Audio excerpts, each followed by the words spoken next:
Assalamualaikum warahmatullahi wabarakatuh. Saya akan mempresentasikan yaitu tentang pasar oligopoli. Oligopoli berasal dari bahasa Yunani, yaitu oligos polein, yang berarti yang menjual sedikit. Struktur pasar di mana hanya ada beberapa penjual menawarkan produk yang serupa atau sama. Jumlah penjual dalam pasar ini tidak terlampau banyak, paling tidak 10-15 penjual. Apabila benar-benar hanya terdapat 2 penjual, disebut dengan pasar duopoli. Persaingan dalam pasar oligopoli cukup keras, mengingat sedikitnya jumlah penjual. Perusahaan dalam oligopoli akan selalu memberikan reaksi apabila pesaingnya melakukan suatu keputusan atau tindakan yang mempengaruhi pasar. Dengan demikian, masing-masing perusahaan merasa saling tergantung dengan lainnya. Ciri-ciri pasar oligopoli. Yang pertama yaitu menghasilkan barang standar maupun barang berbeda corak. Yang kedua, terdapat beberapa penjual atau produsen yang menguasai pasar, dan salah satu di antaranya merupakan market leader. 3. Terdapat halangan masuk yang cukup kuat bagi perusahaan di luar pasar untuk masuk ke dalam pasar. 4. Menentukan harga ada kalanya lemah dan ada kalanya sangat tangguh. 5. Persaingan antar perusahaan. Bentuk-bentuk pasar oligopoli. Bentuk pasar oligopoli dibedakan ke dalam 2 bentuk, yaitu oligopoli ketat, di mana terdapat penggabungan 4 perusahaan terkemuka yang memiliki pangsa pasar 60% sampai 100%. Kesepakatan di antara mereka dalam menentukan harga relatif mudah. Sebagai contoh, perusahaan semen, siaran TV, dan perbankan lokal. Yang kedua, oligopoli longgar, di mana terdapat penggabungan 4 perusahaan terkemuka yang memiliki 40% atau kurang dari pangsa pasar. Kesepakatan di antara mereka untuk menentukan harga sebenarnya tidak mungkin. Sebagai contoh, kayu, perangkat keras, perkakas rumah, atau mebel.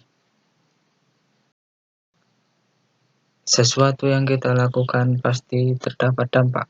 Berikut ini adalah dampak positif dan dampak negatif dari pasar oligopoli. Dampak positif yang pertama yaitu terdapat sedikit penjual karena dibutuhkan investasi yang besar untuk masuk ke dalam pasar.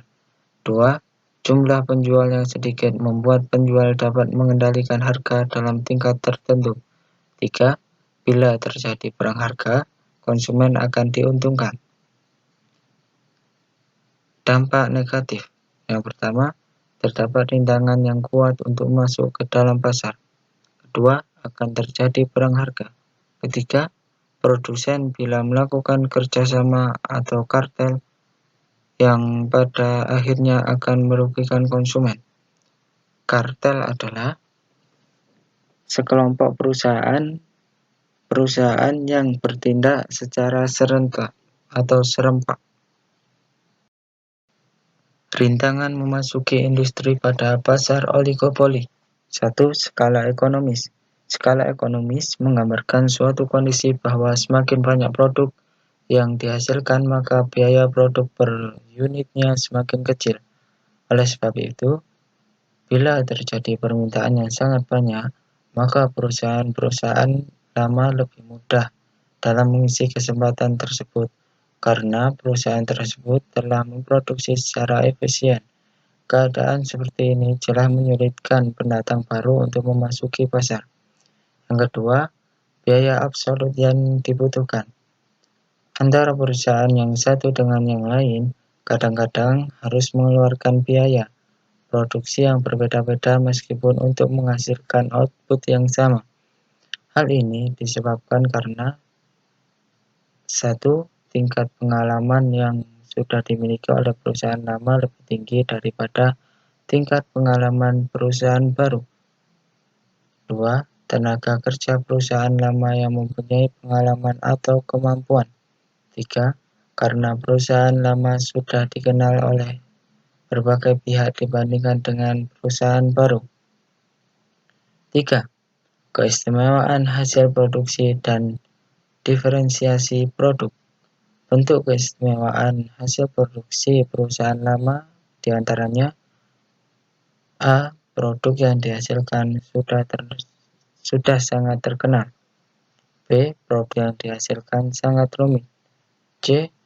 Produk atau memproduksi barang-barang yang sejenis. Berikut ini adalah kurva keseimbangan pasar oligopoli. Memperlihatkan hubungan keterkaitan antara struktur perilaku dan kinerja industri oligopoli. Keseimbangan terjadi ketika kurva penerimaan marginal memotong kurva biaya marginal.